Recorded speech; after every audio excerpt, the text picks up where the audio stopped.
मंत्रिपरिषद की तरफ। भाग नंबर 5 आर्टिकल 74 और 75, दो आर्टिकल आते हैं, दोनों इम्पोर्टेंट हैं, आर्टिकल 74 और आर्टिकल 75। हेडिंग का नाम हो जाएगा मंत्रिपरिषद।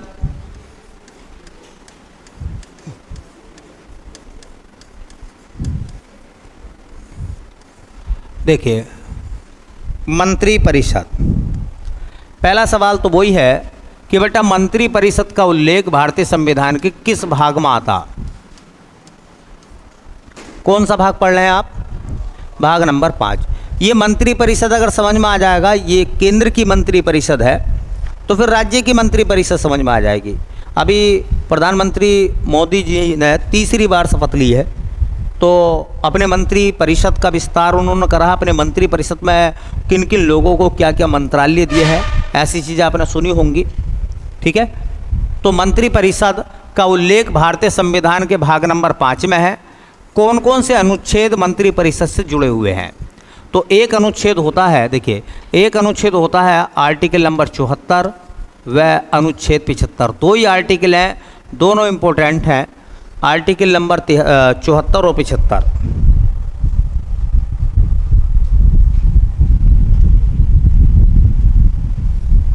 आर्टिकल नंबर 74 व 75। चलिए पहले लिखेंगे आर्टिकल नंबर 74।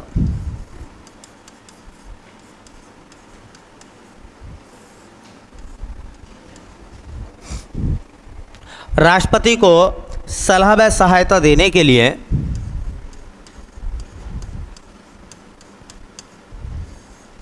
राष्ट्रपति को सलाह व सहायता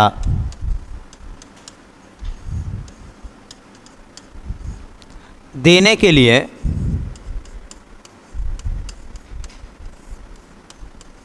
एक मंत्रिपरिषद होगी।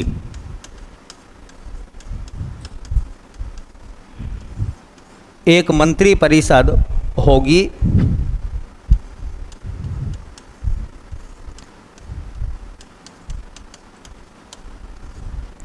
जिसका मुखिया प्रधानमंत्री होगा।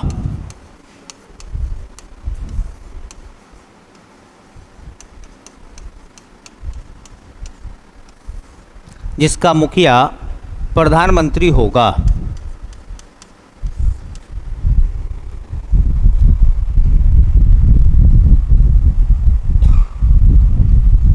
जिसका मुखिया प्रधानमंत्री होगा।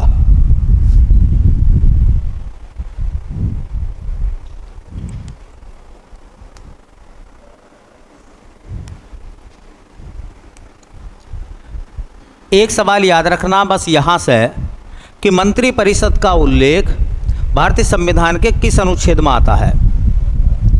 मंत्रिपरिषद का उल्लेख भारतीय संविधान के किस अनुच्छेद में आता है? तो अनुच्छेद नंबर 74 में। दूसरा सवाल यहाँ से याद रखना है कि जो मंत्रिपरिषद है उसका मुखिया या प्रधान कौन होता है? मंत्रिपरिषद का मालिक कौन है? तो मंत्रिपरिषद का मालिक होता है कौन?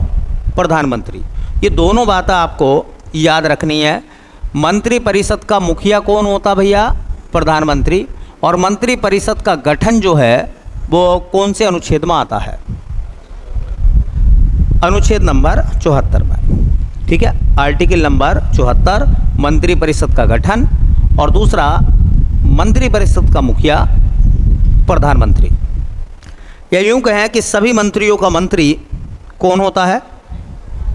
प्रधानमंत्री होता है। वैसे ही आप पढ़ोगे राज्य सरकार में तो यहाँ शब्द हट जाएगा, यहाँ राष्ट्रपति की जगह कौन आ जाएगा? राज्यपाल हो जाएगा। तो राज्यपाल को सलाह व सहायता देने के लिए एक मंत्रिपरिषद होगी जिसका मुखिया यहाँ प्रधानमंत्री नहीं होगा, मुख्यमंत्री होगा। तो भाग नंबर 5 अगर कोई अच्छे से समझ लेता है तो भाग नंबर 6 फोटोकॉपी है, केवल नाम बदले हुए हैं, बाकी सब प्रक्रियाएं सेम है। ठीक है, सभी प्रक्रियाएं सेम है। अब देखो ये जो आर्टिकल नंबर 74 के बाद है अनुच्छेद नंबर 75। ये काम करते हैं, पहले थोड़ा सा और देख लेते हैं आर्टिकल नंबर 74 को लेकर। पहले थोड़ा सा समझिए, एक वैचारिक देखिए, विचार करके देखिए क्या मामला है। भाई मैंने आपको बताया था एक शब्द मैंने बताया था राष्ट्र अध्यक्ष। एक होता शासनाध्यक्ष बेटा और एक होता राष्ट्र अध्यक्ष। तो राष्ट्र अध्यक्ष कौन होता? राष्ट्रपति होता है। और शासनाध्यक्ष कौन होता है? वो प्रधानमंत्री होता है। ठीक है। तो मैंने कहा कि मान लो ये कोई कंट्री है, ये कोई देश है, ये कोई भी देश है जिसमें संसदीय शासन प्रणाली है, जैसे भारत। इस देश का जो मालिक है वो कौन होगा? भाई इस देश का राष्ट्र का प्रमुख कौन है? अब देश का प्रमुख होता है बेटा राष्ट्रपति, करेक्ट? राष्ट्रपति प्रमुख होता है।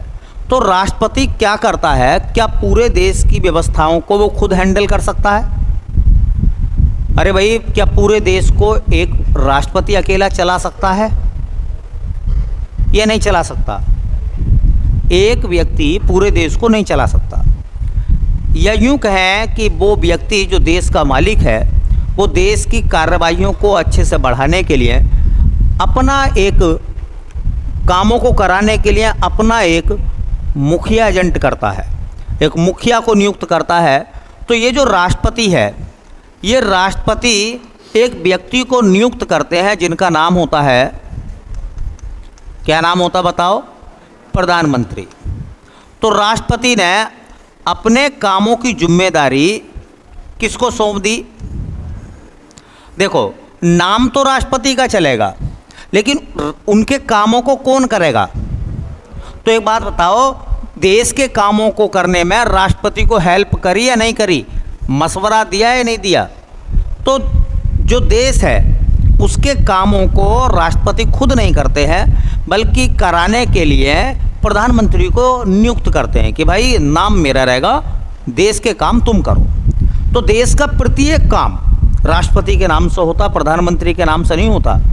इसलिए कार्यपालिका का नाम मात्र प्रधान कौन होता है? मैंने लिखवाया था कि कार्यपालिका का नाम मात्र प्रधान होता है राष्ट्रपति। और नाम मात्र प्रधान का मतलब ये है कि नाम किसका चलता है? राष्ट्रपति का। और कर्ता कौन है? प्रधानमंत्री। अब तुमने देखा होगा कि हमारे परिवार में, हमारे घर में जो भी दावत आती है वो पिताजी के नाम से आती है। हालांकि उन शादी में, उन दावतों में हम भी जाते हैं, लेकिन वहाँ अगर लिफाफा दिया जाएगा, वहाँ कोई बात रखी जाएगी, तो फिर वो बात किसके नाम से रखी जाएगी? पिताजी के नाम से।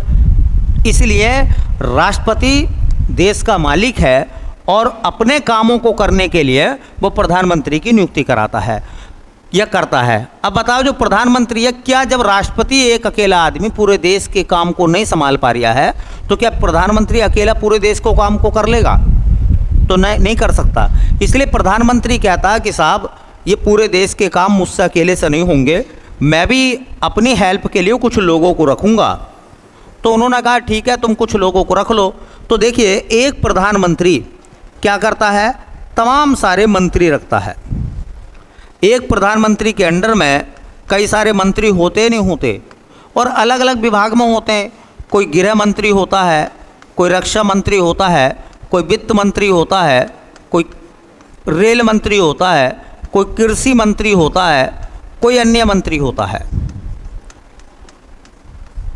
कोई अन्य मंत्री होता है। समझिए, पहले पूरे खाके को आप समझिए। तो ये जो प्रधानमंत्री है, ये प्रधानमंत्री क्या करेगा? पूरे देश के कामकाज को अलग अलग विभागों में बांट देगा।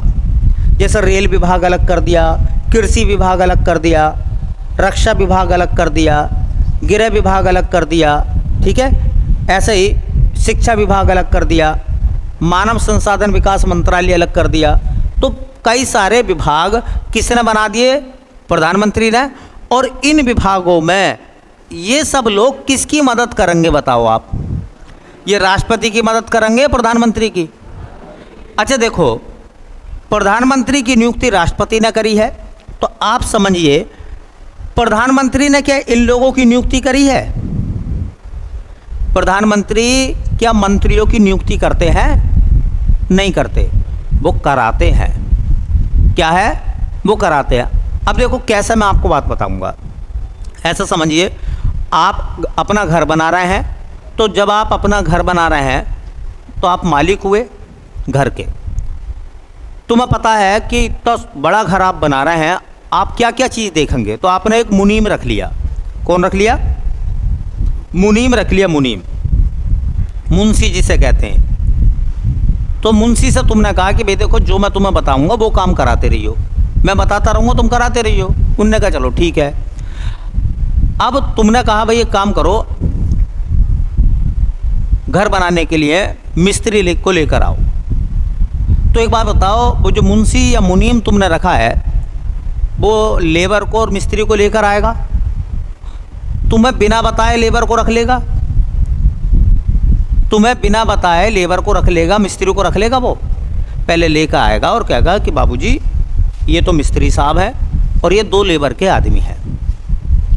अच्छा, वो लेबर के आदमी तुम्हें पसंद ना हो, वो लेबर के आदमी या मिस्त्री तुम्हें पसंद ना हो, तो तुम हटा सकते हो नहीं हटा सकते? बोलो। बस ऐसी मान के चलिए, ऐसी मान के चलिए कि राष्ट्रपति मालिक है, प्रधानमंत्री उसके कामों को करने वाला एक व्यक्ति है। इस राष्ट्रपति के समस्त कामों को प्रधानमंत्री कराएगा अलग अलग मंत्रियों की मदद से। और ये जो मंत्री हैं, इन मंत्रियों पर किसकी निगरानी है? हाँ, किसके अंडर में काम कर रहे हैं? ये प्रधानमंत्री के अंडर में काम कर रहे हैं। लेकिन इन मंत्रियों को किसने रखा है? भाई जिसका घर होगा नौकरों को वही तो रखेगा। जैसे मैं एक के घर में नौकरी करता हूँ, उसने कहा कि बेटे गांव जा रहे हो तो 2 नौकर और ले आइयो। तो जब मैं 2 नौकर लाऊंगा तो उन्हें बताऊंगा नहीं बताऊंगा कि अंकल जी देखो 2 लड़के और ले आया मैं, अब जो जो काम कराना है वो बता दो, ठीक है? तो उन्होंने कहा कि मैं क्या काम बताऊंगा, तू इतने दिनों से घर में हमारे काम कर रहा, तू ही बता दे। तो मैंने कि क्या बता दूँ, देखो ये जो लड़का है इससे तो भैंसे निलवाओ, है ना, और ये दूसरा वाला लड़का जो इससे चराई का काम, तो इसे ये गोत लेकर आएगा खेत में से, चारा काट कर लाएगा, और ये जो पशुओं को नहलाएगा धुलाएगा और उनको चारा वारा डालेगा, ये 2 लड़के, ठीक है? तो वो कहने लगा तू क्या करेगा भाई? मैंने कि मेरे तो काम बहुत हैं यार, है? इन नौकरों में सियान हो जाता ना, कह तू भी तो नौकर है, ठीक है? तो ऐसी स्थिति में समझिए, रखा तो मालिक ने ना, उन नौकरों को मालिक ने रखा। तो प्रधानमंत्री अन्य मंत्रियों की नियुक्ति कराते हैं और प्रधानमंत्री ही अन्य मंत्रियों को शपथ दिलवाते हैं। प्रधानमंत्री शपथ नहीं देता कभी भी। अभी मोदी सरकार ने, है ना, 3रे कार्यकाल में शपथ ली है प्रधानमंत्री ने, तो उन्हें शपथ राष्ट्रपति ने दिलाई है। अच्छा, उनके साथ साथ बाकी मंत्रियों ने शपथ ली है, तो किसने शपथ दिलाई है? राष्ट्रपति ने दिलवाई है, ठीक है? अब मामला सुनो क्या है। अब मामला ये है, देखिए मामला ये है कि ये जो प्रधानमंत्री हैं, कभी कभी क्या होता है कि खुद मंत्री जो है वो प्रधानमंत्री की बात नहीं सुनते, और अगर प्रधानमंत्री इस्तीफा दे दे तो इन समस्त मंत्रियों का क्या माना जाएगा? इस्तीफा माना जाएगा। क्या माना जाएगा? ये इन्हें अलग अलग इस्तीफा देना पड़ेगा। बोलो। एक प्रधानमंत्री का इस्तीफा संपूर्ण मंत्री परिषद का इस्तीफा माना जाता है। इस सब को मिलाकर ही तो आप मंत्री परिषद कह रहे हो। ये पूरा खाका जो है, यहाँ से यहाँ तक की जो स्थिति मैंने बताई है, यही तो मंत्री परिषद है बेटा। और मंत्री परिषद का मुखिया कौन बताया मैंने? प्रधानमंत्री हेड है, उन सभी मंत्रियों का मंत्री है। अगर प्रधानमंत्री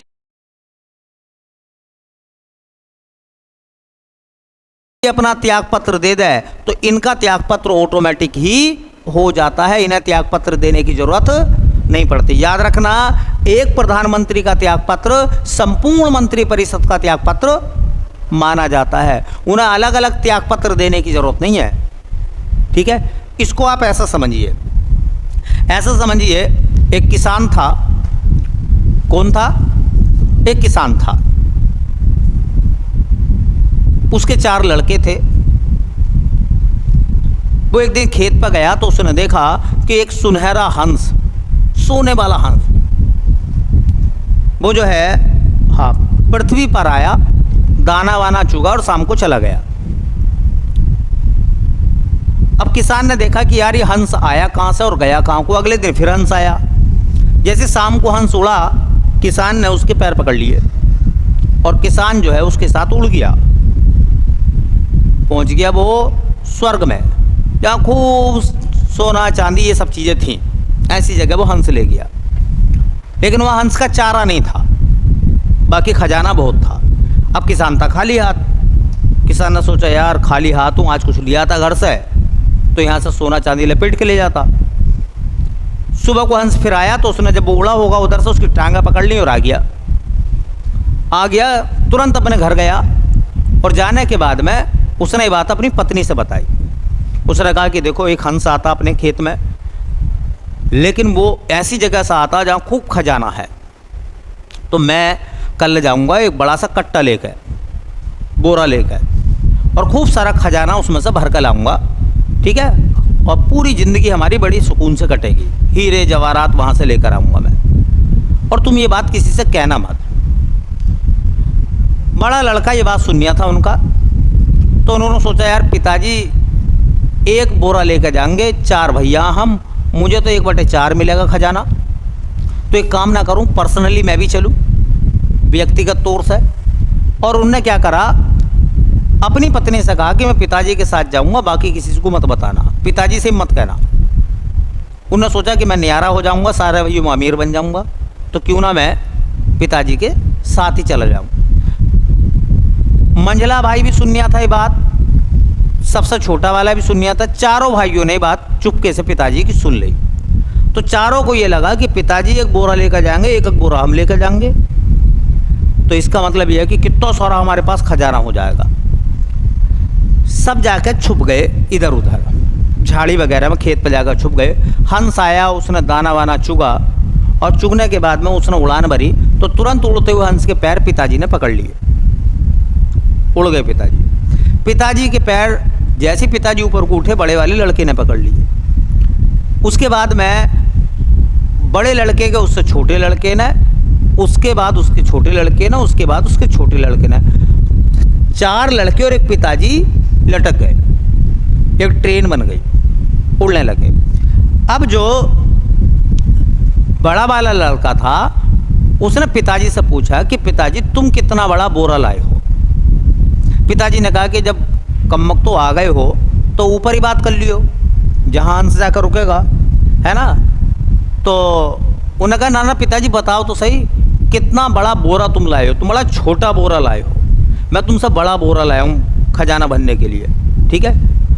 बोले नहीं तेरे पास छोटा बोरा होगा बेटे, मेरे पास बहुत बड़ा बोरा है। मैं कहा ना बताओ तो सही। जब ये बात चर्चा चलती रही, पिताजी का दिमाग खराब हो गया, तो पिताजी ने हाथ छोड़ के कहा कि मैं इतना बड़ा बोरा लाया। पिताजी ने क्या करा, पिताजी ने जैसे हंस के पैर छोड़े, बाकी सारे भैया कहाँ आ गए, जमीन पर आ गए। तो हंस कौन है, हंस ये राष्ट्रपति है, जिसके पैर पकड़ रखे पिताजी ने, और इन्हीं पिताजी के पैरों पर टिके हुए हैं बाकी सब लोग। तो अगर पिताजी हंस का साथ छोड़ दें, समझिए, अगर प्रधानमंत्री राष्ट्रपति का साथ छोड़ दे, रिजाइन कर जा, तो क्या इन्हें इस्तीफा देने की जरूरत पड़ेगी? ये तो ऑटोमेटिक राष्ट्रपति से अलग हो जाएंगे, नहीं हो जाएंगे। तो ये प्रक्रिया कहलाती है कि एक प्रधानमंत्री का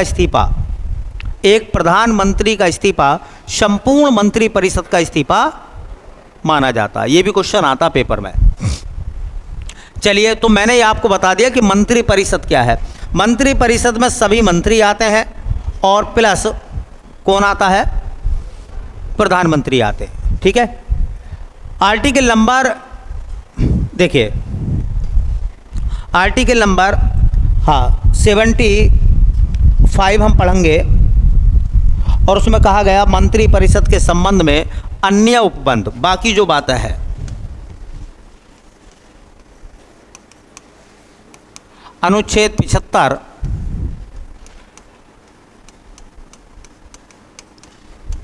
मंत्री परिषद के संबंध में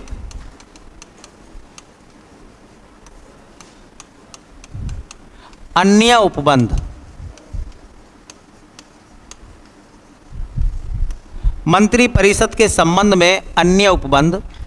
तो इस अन्य उपबंध का मामला क्या है, देखिए, आर्टिकल नंबर 75 में प्रधानमंत्रियों की बात है, आर्टिकल नंबर 75 में ही अन्य मंत्रियों की बात है। जैसे एक प्रधानमंत्री अपनी मंत्री परिषद में अधिकतम कितने व्यक्ति को मंत्री बनवा सकता है, उनका उल्लेख है। एक मंत्री का कार्यकाल